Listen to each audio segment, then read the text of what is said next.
This conference will now be recorded. बिस्मिल्लाहिर्रहमानिर्रहीम। अस्सलाम वालेकुम डियर स्टूडेंट्स, उम्मीद है आप सब लोग खैरियत से होंगे। हमारे आज के लेक्चर का टॉपिक है नेम ऑफ कंपनी।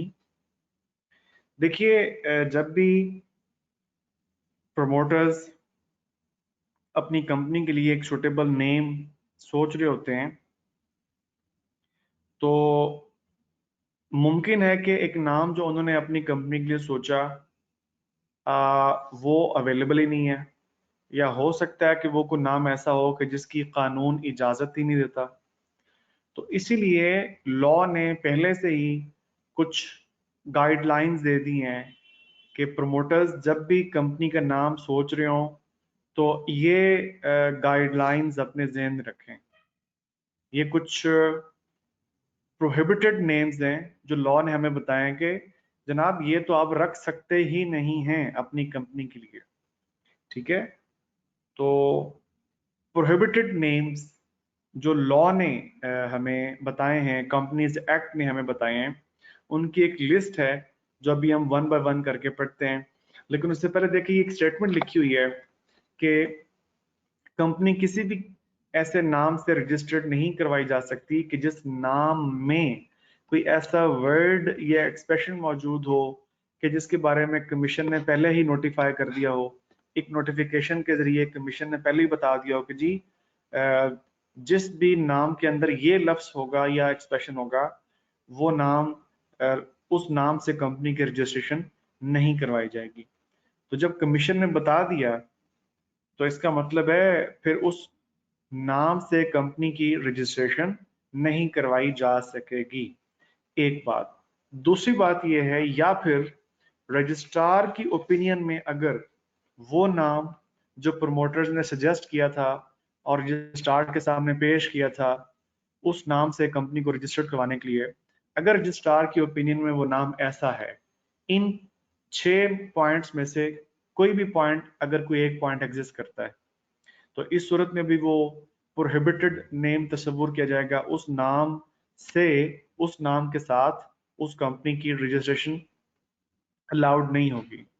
तो अगर रजिस्ट्रार ये समझता है कि जो नाम कंपनी का सजेस्ट किया जा रहा है that is identical with or resemble or similar to the name of a company, यानी जो नाम रजिस्ट्रार के सामने सजेस्ट किया जा रहा है कि इस नाम से कंपनी को रजिस्टर्ड कर दिया जाए, वो नाम पहले से ही किसी रजिस्टर्ड कंपनी का है या उस नाम से मिलता जुलता है, आइडेंटिकल है, या उससे सिमिलर है। ठीक है, तो अगर रजिस्ट्रार की ओपिनियन में वो नाम इस किस्म का है तो रजिस्ट्रार उस नाम से कंपनी की रजिस्ट्रेशन की इजाजत नहीं देगा। एग्जाम्पल के जरिए इस पॉइंट को समझ लेते हैं। ये एग्जाम्पल नंबर 5 इसी के ऊपर है कि अगर एक कंपनी का नाम जो है वो एबीसी फर्टिलाइजर्स लिमिटेड, जो कि पहले से रजिस्टर्ड एक कंपनी है, अब एक और कंपनी है और उसका नाम ये सजेस्ट किया जा रहा है एबीसी फर्टिलाइजर्स लिमिटेड, और इसमें आप देखें जी लिखा हुआ है, यहाँ पे एस था, यहाँ पे जी है। तो इस नाम से कंपनी की रजिस्ट्रेशन अप्लाई की गई है, और या यूं कह लें कि इस नाम के साथ कंपनी की रजिस्ट्रेशन जो है वो प्रमोटर्स चाहते हैं कि हो जाए, तो ये नाम अलाउड नहीं होगा। इस नाम के साथ कंपनी की रजिस्ट्रेशन अलाउड नहीं होगी। ऑल्दो स्पेलिंग डिफरेंट है, लेकिन जो नेम है वो रिजेंबल कर रहा है दूसरी कंपनी के नाम के साथ। ठीक है जी, बताइए पहला पॉइंट समझ आ गया?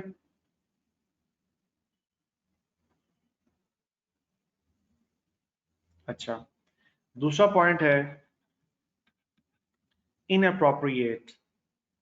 अगर एक नाम निहायत ही नामुनासिब सा है, इनअप्रोप्रिएट है, तो वो भी प्रोहिबिटेड है और उस नाम के साथ कंपनी की रजिस्ट्रेशन की इजाज़त नहीं दी जाएगी।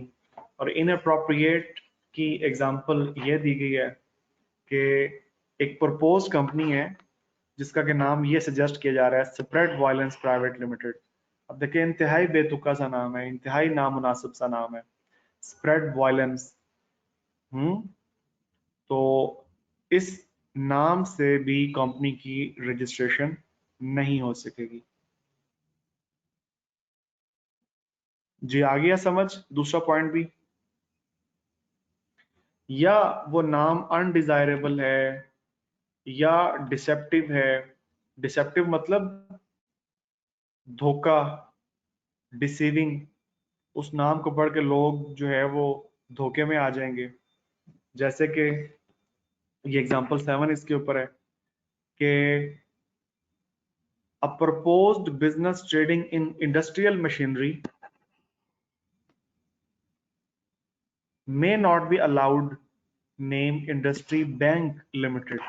देखिए काम आपका है इंडस्ट्रियल मशीनरी का, तो इंडस्ट्रियल मशीनरी का बिजनेस करना आपने अपनी कंपनी के तहत, लेकिन इस कंपनी का जो नाम आप रजिस्टर्ड करवाना चाह रहे हो वो ये करवाना चाह रहे हो इंडस्ट्री बैंक लिमिटेड।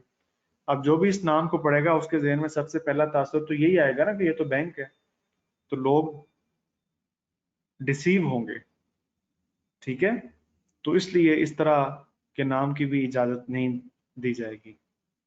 उसके बाद नेक्स्ट पॉइंट है डिजाइन्ड टू एक्सप्लॉयट और ऑफेंड रिलीजियस ससेप्टिबिलिटीज ऑफ पीपल। ससेप्टिबिलिटीज आप कह लें कि जज्बात, फीलिंग्स, इमोशंस।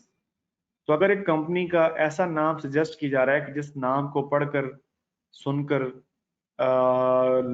कुछ लोगों के जो मजहबी जज्बात हैं वो ऑफेंड होंगे, ठीक है, तो हरगिज इस किस्म के नाम की इजाजत नहीं दी जा सकती।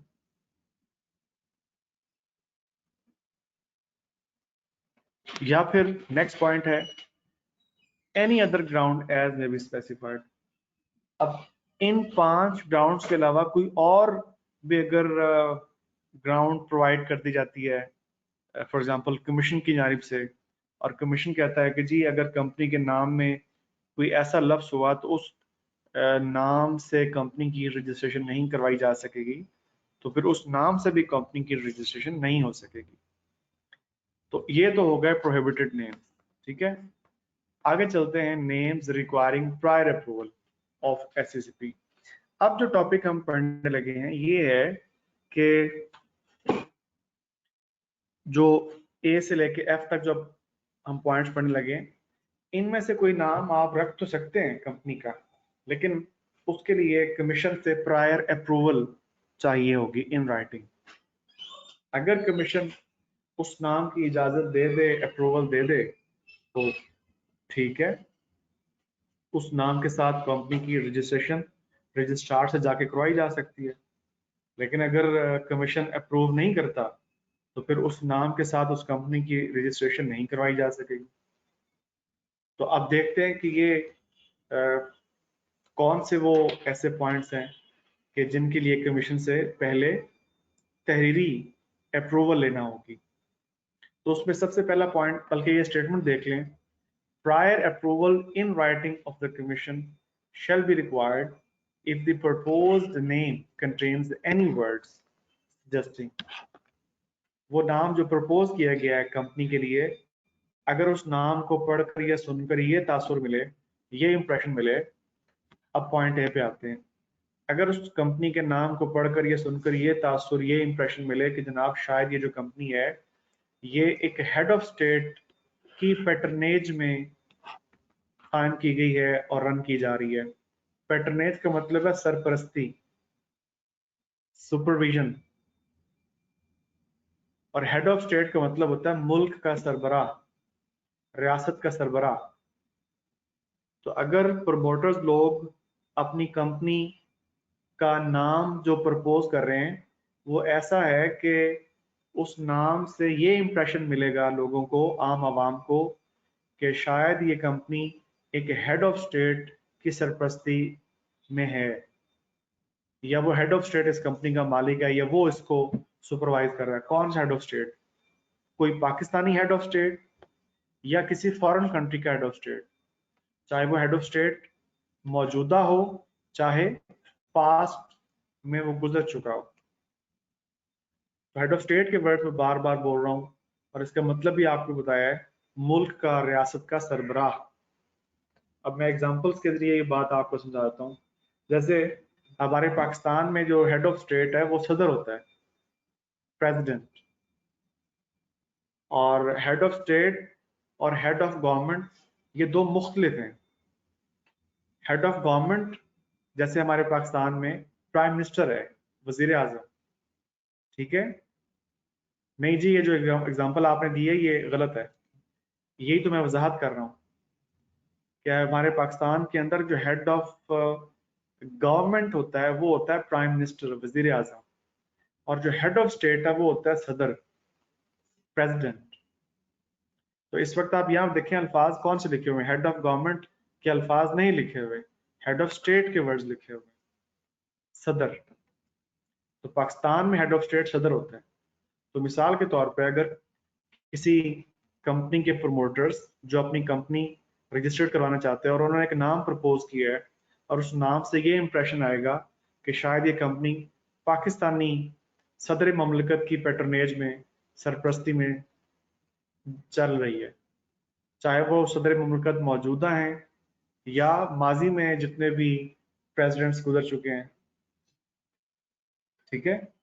नाम आपको पता ही है, नाम अगर मैं किसी का नाम भी लूं तो आप बड़े सियाने हैं, आपको सारे नाम आते हैं सदरों के, ठीक है। इसी तरह foreign head of state, Saudi Arab का, यूएई का, ठीक है, या यूएस का,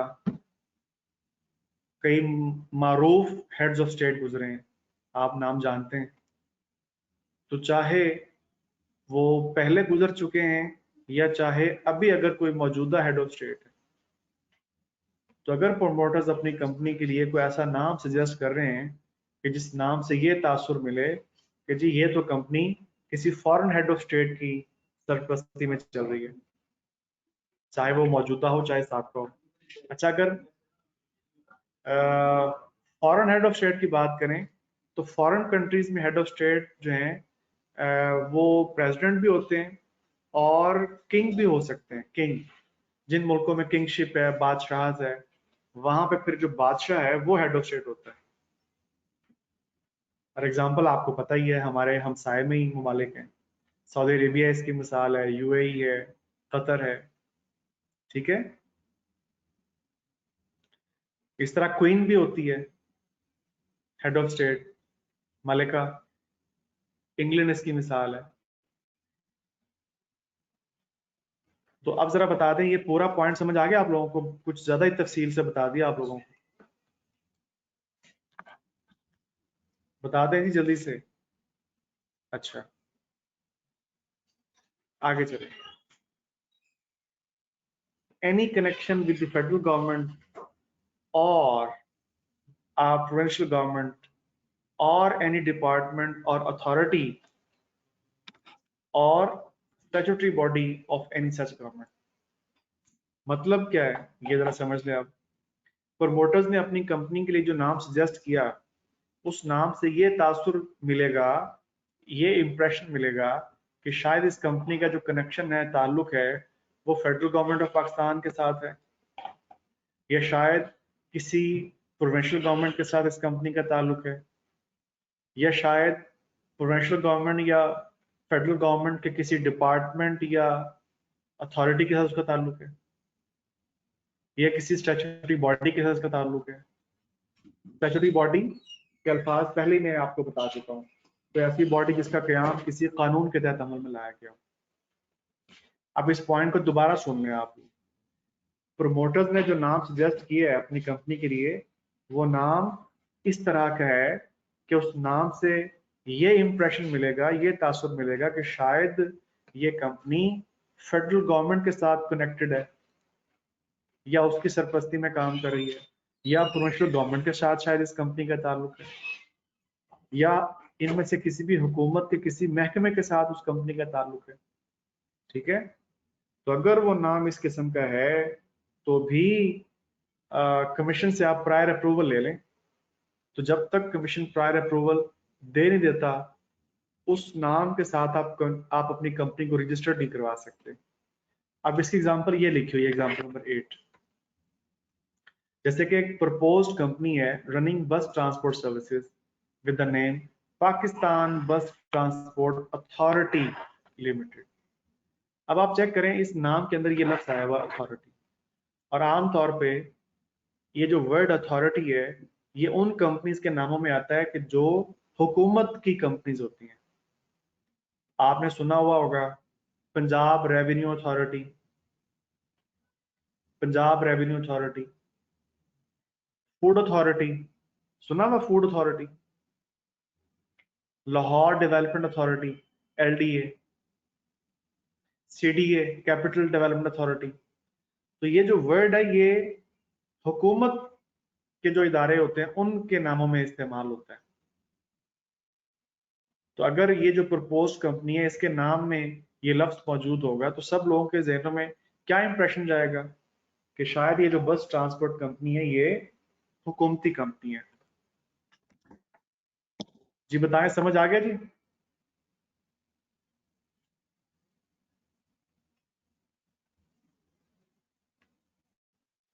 जी जरा बता दें प्लीज, ये पॉइंट समझ आ गया सब लोगों को? अच्छा, आगे चलें। नेक्स्ट पॉइंट है कि any connection with any corporation set up by और अंडर एनी फेडरल और कॉर्पोरेशन लॉ। अब ये कॉरपोरेशन का वर्ड आप पढ़ चुके हैं जी, और बॉडी कॉरपोरेट कॉरपोरेशन याद आया? बता दें, कंपनी लॉ के पहले चैप्टर के अंदर ये आपने पढ़ा होगा कॉरपोरेशन, बॉडी कॉरपोरेट, वहां पे इस पे डिस्कशन की थी हमने। चले, अगर याद आ गया तो बड़ी अच्छी बात है, बहुत शुक्रिया आप लोगों का।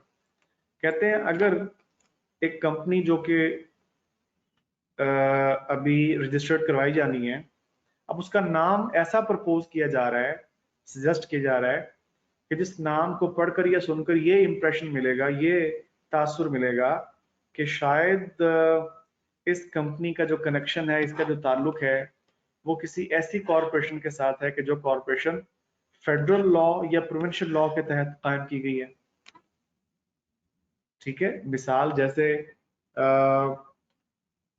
यूटिलिटी स्टोर्स कॉरपोरेशन, नाम तो सुना होगा यूटिलिटी स्टोर्स का।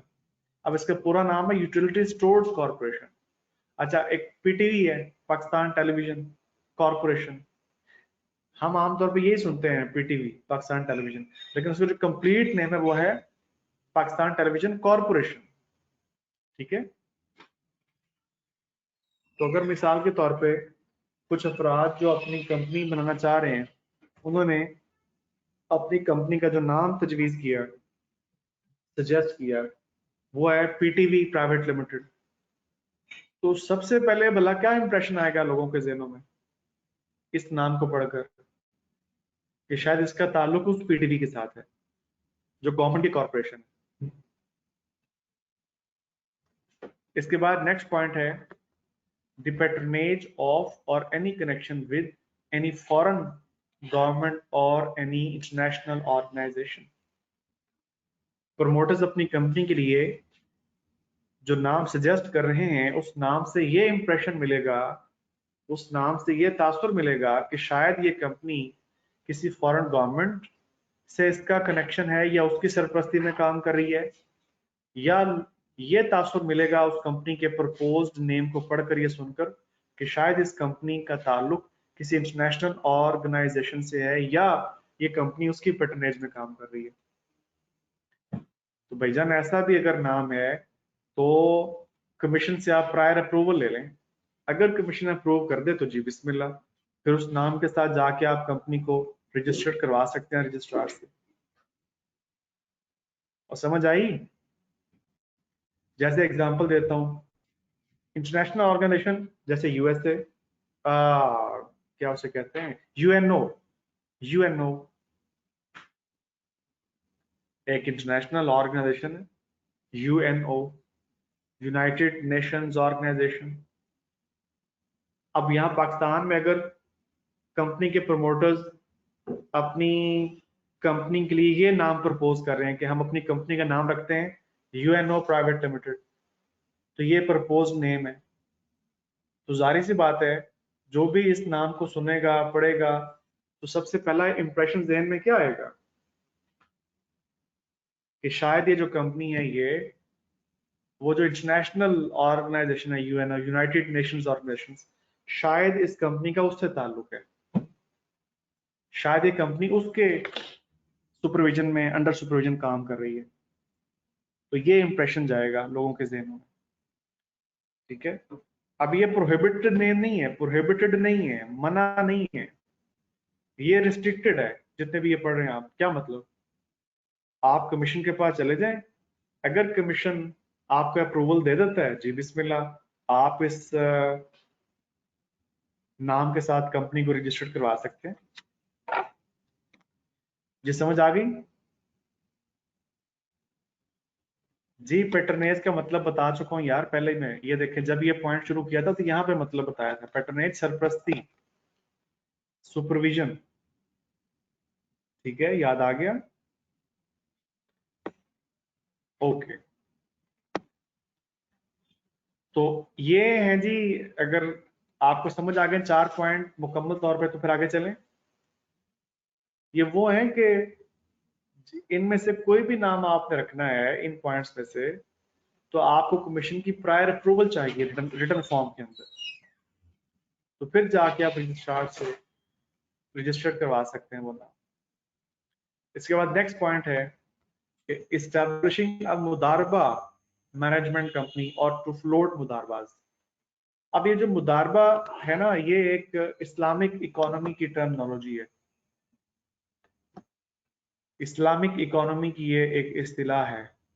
मतलब ये कि एक पार्टी सरमाया लेके आए, कैपिटल लेके आए, और दूसरी पार्टी की जानिब से सर्विसेज प्रोवाइड की जाएं या स्किल्स प्रोवाइड की जाएं और मिलके कारोबार किया जाए।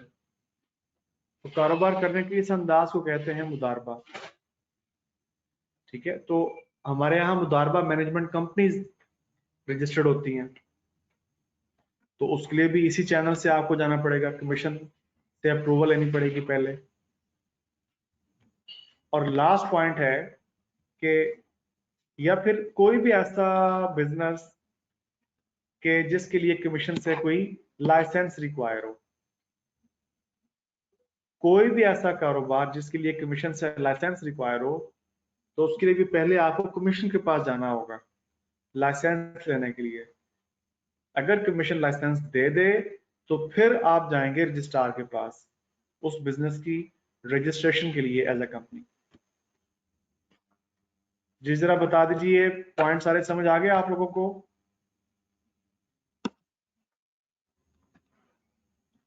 ओके जी, आगे चलें। Decision of commission is final. इसका मतलब है कि अगर कभी सिचुएशन ऐसी बन गई हो कि कंपनी के प्रोमोटर्स एक नाम सजेस्ट करके ले गए हो रजिस्ट्रार के पास, अब रजिस्ट्रार ये कह रहा है कि ये जो नाम आप सजेस्ट करके लेके आए हैं ना, कि जी इस नाम के साथ हमारी कंपनी रजिस्टर कर दें, रजिस्ट्रार ये कह रहा है, उसकी राय ये है कि यार ये वॉयलेशन हो जाएगी लॉ की अगर इस नाम के साथ कंपनी रजिस्टर कर दी गई, तो उसकी राय ये है ये तो वॉयलेशन हो जाएगी। जबकि आप ये समझते हैं कि नहीं, ऐसी कोई बात नहीं है।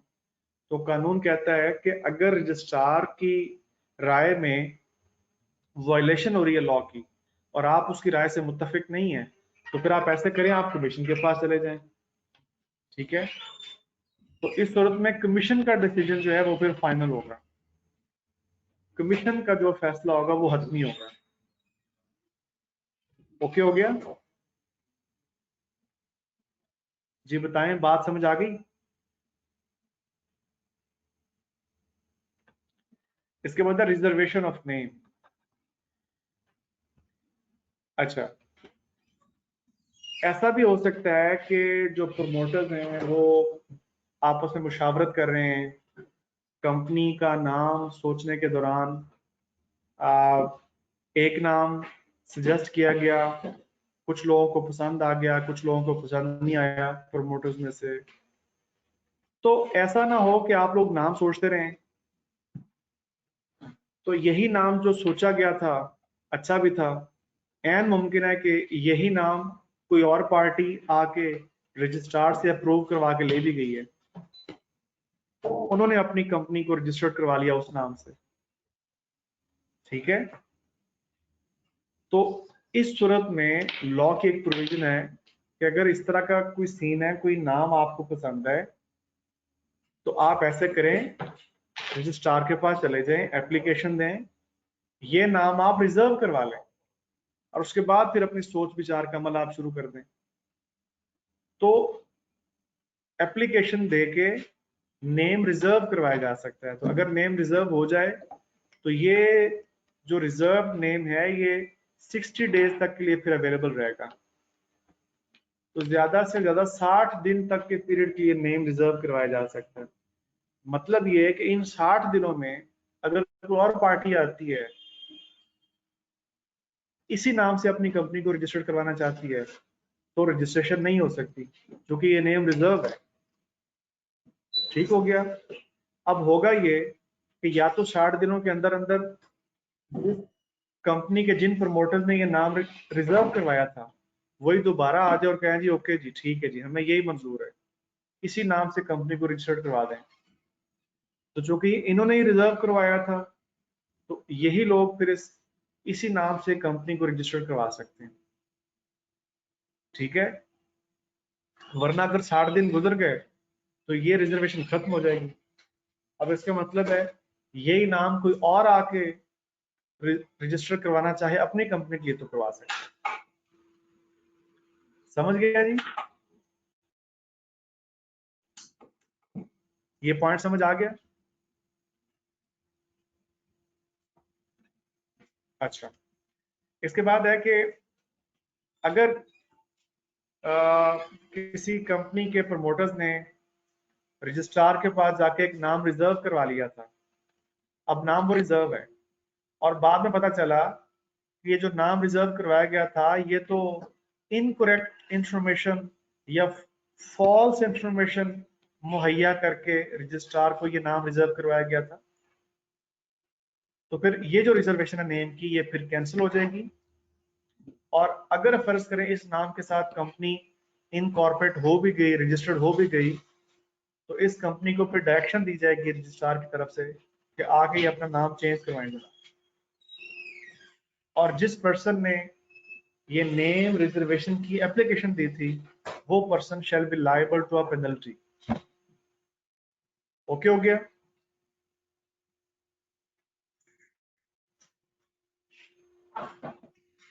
अच्छा, इसके बाद नेक्स्ट पॉइंट है कि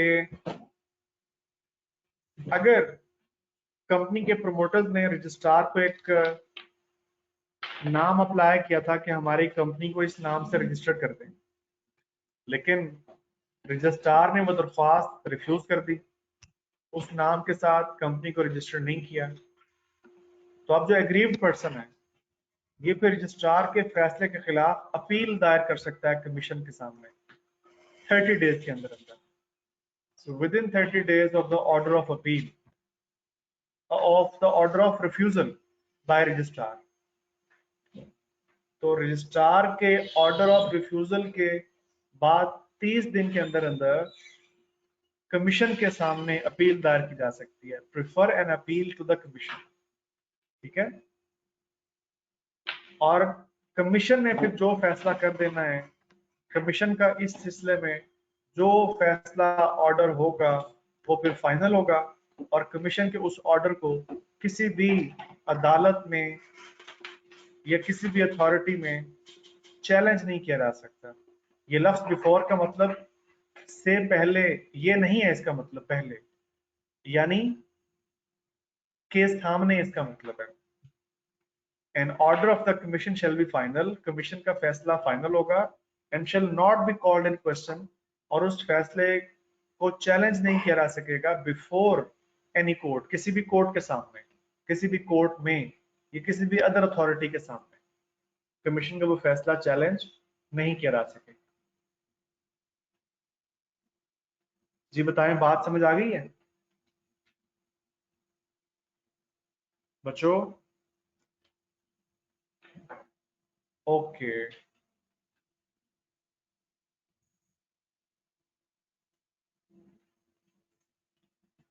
चलें जी, यहां तक का आज का हमारा लेक्चर हम कंक्लूड करते हैं।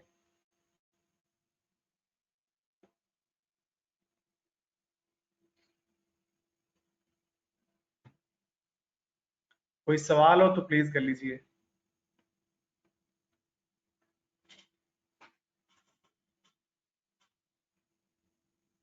चलें जी, फिर इंशाल्लाह नेक्स्ट टॉपिक के साथ नेक्स्ट लेक्चर में फिर मिलेंगे। तब तक के लिए अल्लाह हाफिज।